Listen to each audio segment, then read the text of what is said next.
Om Sthapakaya cha dharmasya sarvadharmaswarupine avatara varishtaya Ramakrishna te namaha.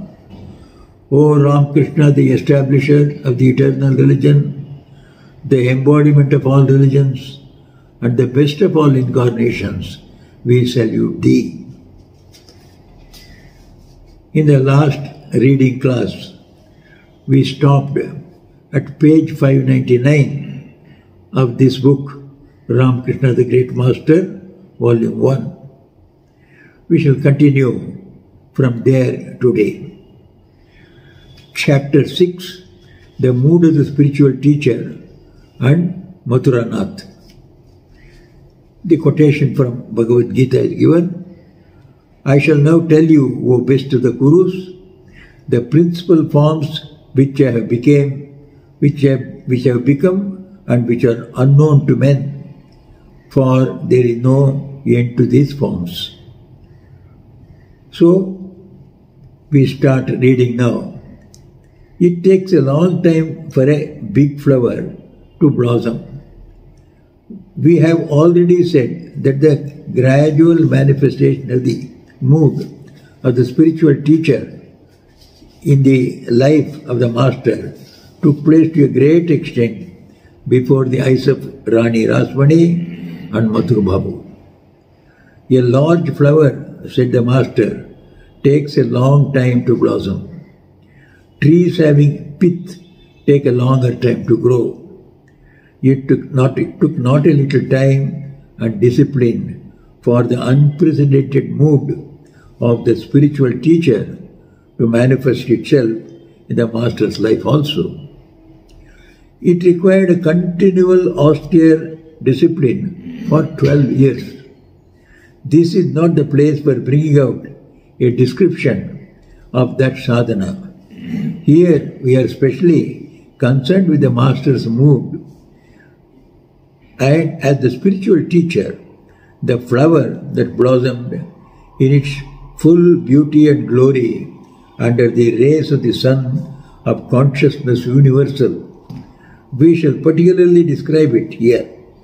But certain other topics will of course come in by the way as we describe from beginning to end the manifestation of that mood. A description of those devotees connected with the unfoldment of this mood of the master will also inevitably come in. The relation of the master with Mathur Babu was a strange one. Mathur was wealthy and magnanimous. Though a man of the world, he was a devotee. Though a man of indiscrimination, who knew the distinction between the permanent and the impermanent, he liked the things of the world, that means impermanent. And though prone to anger and rashness, he had patience and strong determination. Mathur was not unacquainted with the knowledge and the view of life that the English brought to the land. He was given to much argumentation and yet was open to correction. Though a devotee having faith in God, he was not the man to accept anything without exercising his reason, even if the speaker be his spiritual teacher or God himself. Though of a liberal nature, he was not a man to be deceived like a fool in worldly affairs. Rather, the shrewd intellect of a crafty politician and lack of scruples in the choice of means, as in other worldly landlords, which led to the increase of possessions, were sometimes seen in him also. As a matter of fact, Mathur Babu, the youngest of her sons-in-law, was the right-hand man of the Rani, who was without male issue, in looking after and making proper arrangements for all worldly affairs. though she had other sons-in-law living. And it was only because the intellects of both the mother-in-law and the youngest son-in-law, that is Mathurnath, cooperated that the name of Rani Rasmani became so very well known among men. The readers will perhaps say, why this song Shiva while husking paddy? It is a proverb saying why irrelevant topics are being discussed. Why bring in Mathur while you are speaking of the master? In answer, it may be said that it was Mathur who caught just a little glimpse of the future beauty of the object and became its helper and protector when the master's mood of spiritual teacher was just cutting open the cocoon and was about to come out under a very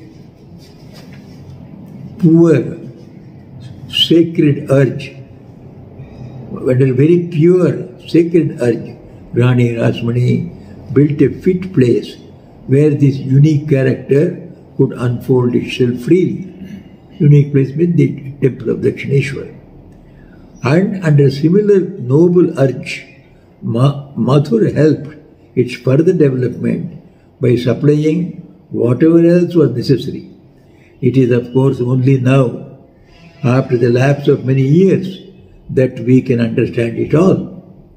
But although both of them got a little inkling of it from time to time, it does not seem that either of them ever could have had a full understanding as to why they were doing those things. This fact is borne out by the study of the lives of all great souls of all ages.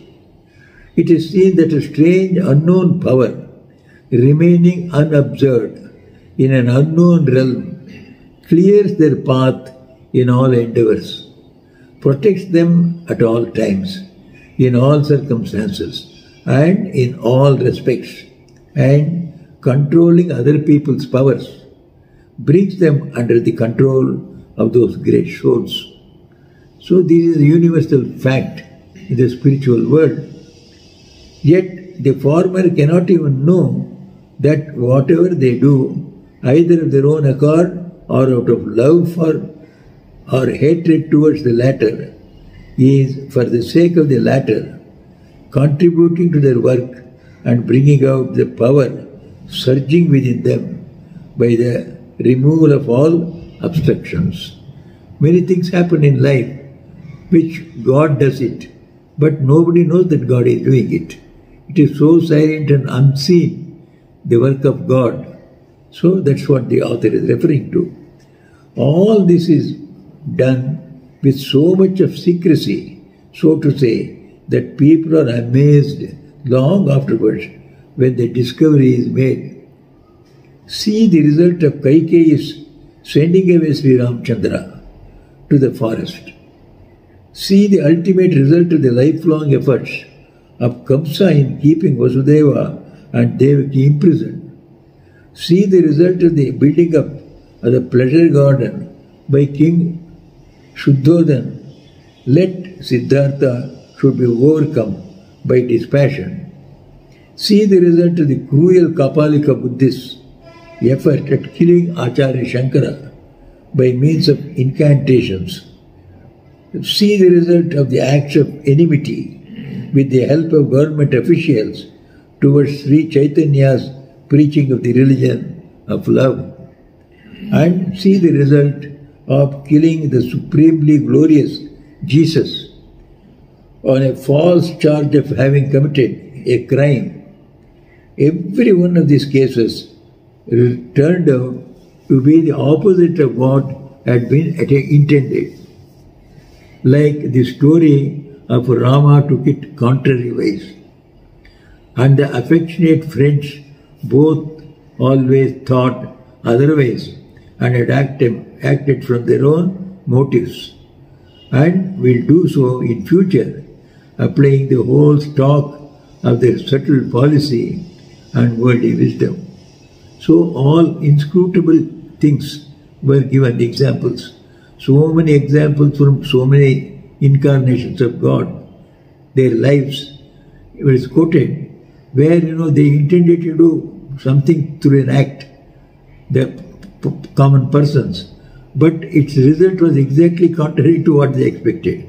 In every one of those cases, what is it that changed the course of the working? So it is the unknown force called God. So that's what the author is referring to. So he referred to a Rama to get contrary ways. This Rama to contrary ways is a story. This current proverb in North India has for its source the following story. There was a holy man of the Vairagi denomination who travelled from one place a pilgrimage to another for a long time. He himself carried the bundle of his paraphernalia of necessary articles like the metal cooking pot and water pot.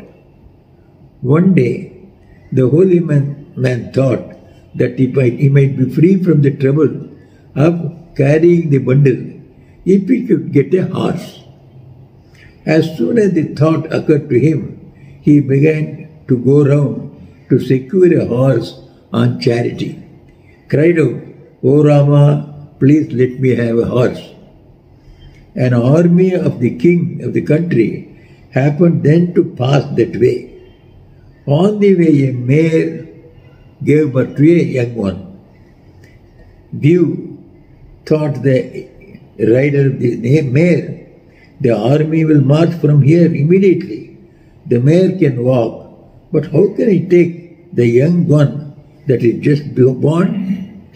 After a little deliberation, as soon as he went out in search of a man to carry out the foal, he met with the holy man, crying out, "O Rama, please let me have a horse." And finding him strong, the officer, without any other consideration, forced him to carry the young foal. At this turn of events, the holy man was perplexed and began to repeat again and again, "Rama took it contrary ways. Far from the horse carrying me and my bundle, I am now carrying the young horse." So this is a story of the result of an action which was intended in one way. It turned out to be exactly contrary. It is not only in the life of great souls like incarnations of God that the play of this divine power is seen, but we can know of this play in their lives more easily and feel a greater wonder. That is all. We also find just a little indication of it when we study the history of our own daily lives and that of the practical life of the world as the result of various experiences and by a comparative study of various events of human life. It becomes very clear that man is always a mere puppet in the hands of the divine power. This is the experience of all the great prophets, sages of all countries. They say that man is not independent. His will is controlled by the will of God. All his impulses are controlled by God. So there is a supreme power which makes the puppet of everything in this world. The whole world moves according to that infinite will of that infinite power called God. It is not an extraordinary matter that a great similarity exists between the lives of the great souls, the incarnations of God, and those of ordinary human beings. Nobody is exempted from this. So everyone has to obey the supreme will of God. For the divine lives serve only as the types or models for the formation of other ordinary lives. It is after the ideals of their lives only that ordinary men are trying to pattern their own lives and will forever to do so. Do you not see that a few great souls like Rama, Krishna, Chaitanya, and others have retained a hold on the lives of people of India, the vast meeting ground of various ideals of various people. Again, see how quickly the ideal of the life of Sri Ramakrishna, the incarnation of the present age, the unique mold formed by the combination of the ideals of all the previous great souls, is spreading its own influence and in a very short time getting a hold on the lives of men and women of this country and abroad. How far this influence will spread in course of time, O reader, you may guess if you can. We are, however, unable to conjecture and express this. So it is something staggering how the power that is now spreading, the power of Sri Ramakrishna. So nobody can explain how far it will spread, how long it will spread. So the author says we are unable to predict anything on this issue.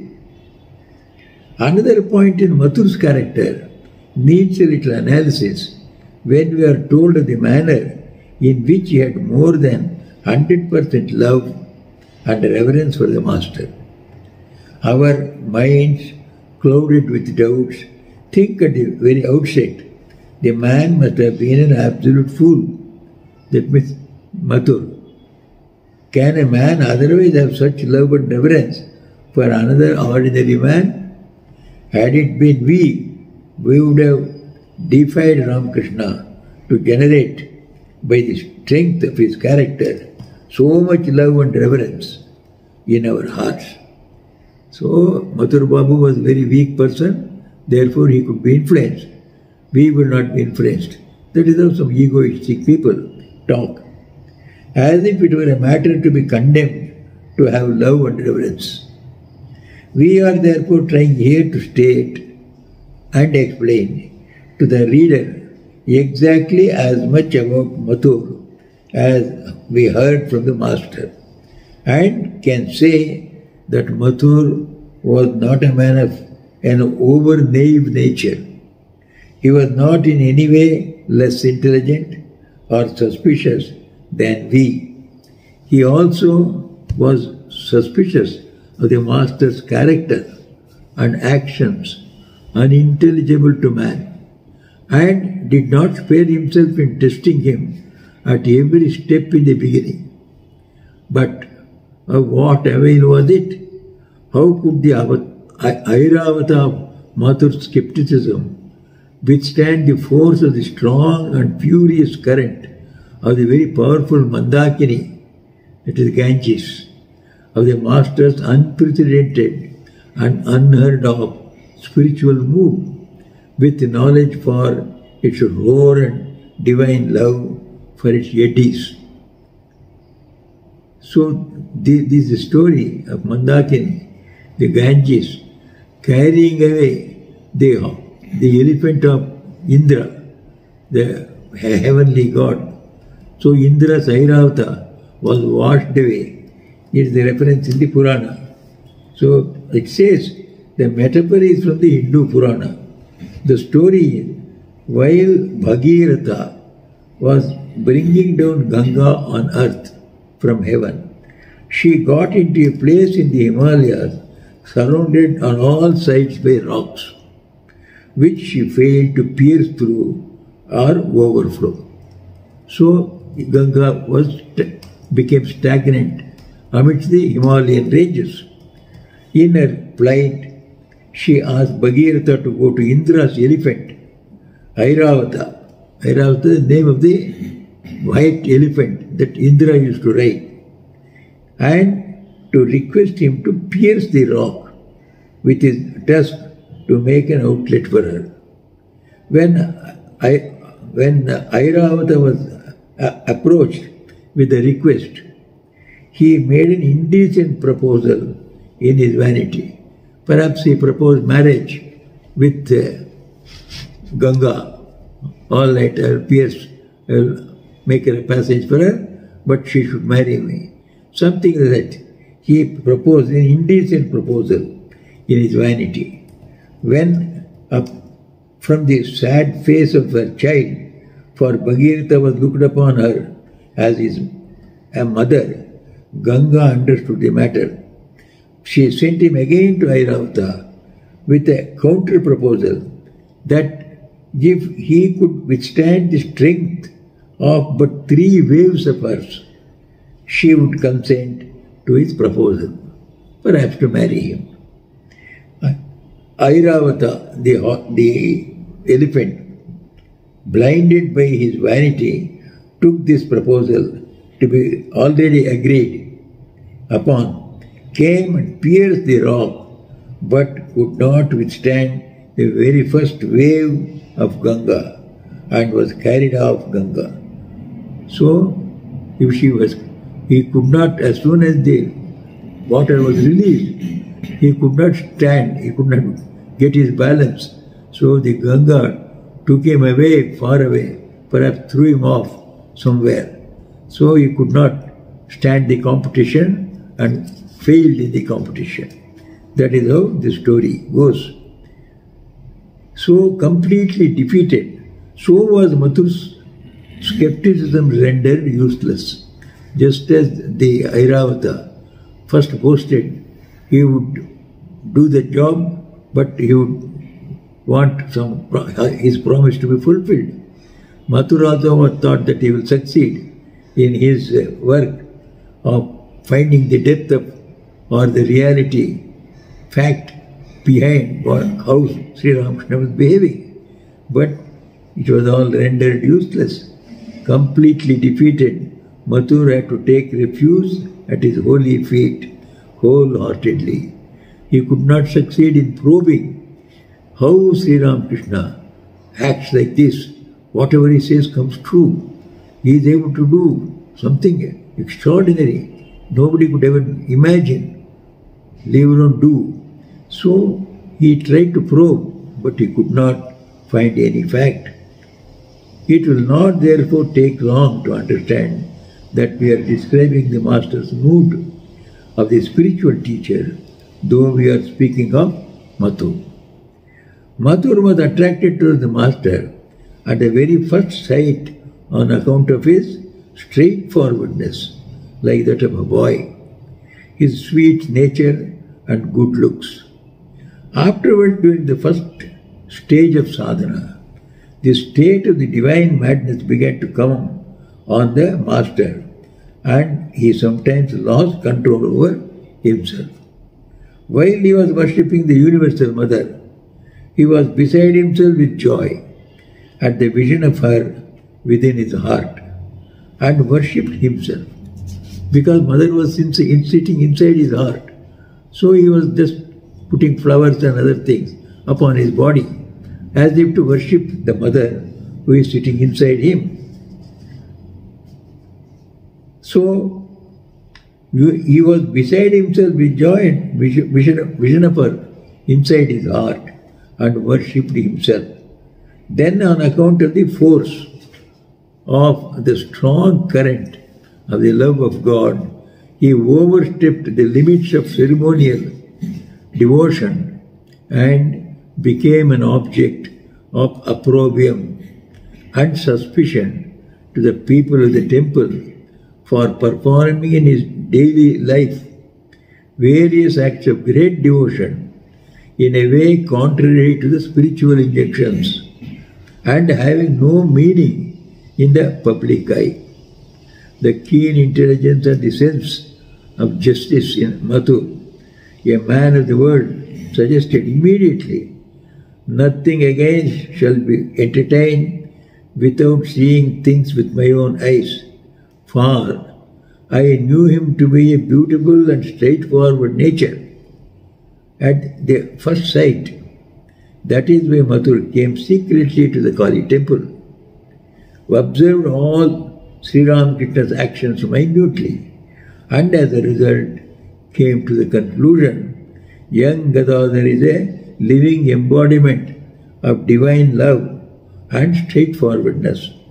On account of the excess of devotion and faith, he is acting thus. So this was the conclusion of Mathur Babu.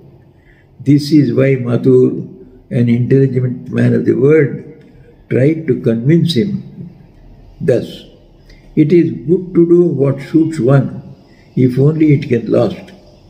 It is good to have faith and devotion, but will it do to be completely overwhelmed?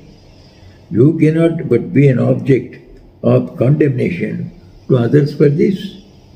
Moreover, there is a chance that you might lose your wits and become mad if you behave as you like without paying heed to what people say.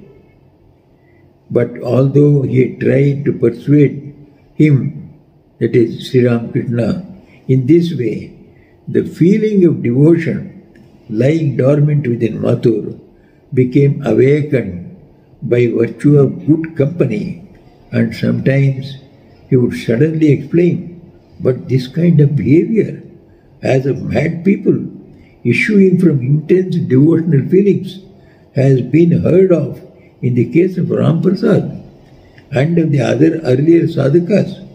May not the similar behavior and condition of Sri Ramakrishna also be of that nature?" So he did not straightaway come to any conclusion, but he was in doubt whether he was really an accomplished spiritual seeker. Therefore, instead of placing any obstacles in the way of the master, Mathur decided to go on observing how all this would take shape and to take the proper step at the proper time. So he would not interfere right now. Such behavior on the part of an employer, expert in worldly matters, towards a petty employee is an indication of not a little patience. Devotion has a catching power. We see daily that, like physical changes, mental moods are also contagious. For it is no longer necessary to refer to the experiences of the Vedic seers to prove, for modern science has all but proved it now, that the entire universe, both gross and subtle, is made up of modifications of one substance and is governed by the same laws. Is it therefore surprising that the modification called devotion, when awakened in one person, will awaken a similar mood lying dormant in another? This is why the scriptures have declared so earnestly that the company of spiritual men is a great help to the awakening of spirituality. It can very well be inferred that owing to this good luck, it happened so in the case of Mathur also. The more he began to observe day after day the actions and behavior of the master, the more was the mood of devotion in him awakened without his knowledge. We find clear signs of this in his successive actions, but it is certain just one moment his mind entertained a feeling of devotion, and the next moment doubt intervened. That Mathur's mind, like that of the worldly people, was for a long time oscillating between doubt and devotion before the master's seat was firmly fixed in his heart. So we see that although at the outset the Mathur's behavior, eager longing for God and so on, appeared before Mathur's eyes to be due to an excess of devotion, when they went on increasing daily, Mathur began to doubt if the master was not going out of his wits. But that doubt kindled kindness in him, and Mathur applied his mind to improving the master's general health and thereby curing these mental derangements, and engage a good physician for the purpose. So Mathur's love was so sincere. So whatever the the peculiar ways of behavior of the master, he could take it in a positive way and would always confirm that Sri Ramakrishna was not mad. It was rather not the common way he behaves, but it may be super common, super normal. So this is how he always had a positive outlook about Sri Ramakrishna's eccentric behaviors. So much more is to be known about this. We shall know it in our next reading class. Till then, we stop here. Niranjanam nityam ananta rupam bhaktanukampadhrita vigraham vai Ishavataram parameshamidhyam tam Ramakrishnam shirasa namamaha.